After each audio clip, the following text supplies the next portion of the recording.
A keni menduar ndonjëherë se çfarë do të thotë pastërtia e vërtetë? Është më shumë se sa thjesht rroba pa njolla. Imagjinoni një grua të përulur që lan me kujdes rrobat e fëmijëve të saj me dorë çdo ditë.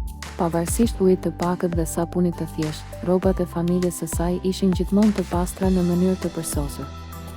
Një fëmijë duke vërejtur përpjekjet e saj të palodhura, vërejti, nuk mund të ruash një pastërti të tillë për gjithmonë. Gruaja thjesht buzëqeshi, ndërsa mençuria e saj shkëlqente. Pastërtia nuk ka të bëjë me atë që zotëron, por me përkushtimin që i kushton asaj. Kjo histori e bukur na kujton se pastërtia e vërtetë shtrihet përtej asaj fizike. Ajo përfshin qëllimet tona, zemrat tona dhe angazhimin ton. Ashtu si përkushtimi i saj shkëlqente përmes rrobave të saj të pastra, pastërtia jonë e brendshme pasqyron veten tonë të vërtetë. Le të frymëzoj kjo. Përpiqu për pastërti në të gjitha veprimet dhe qëllimet e tua.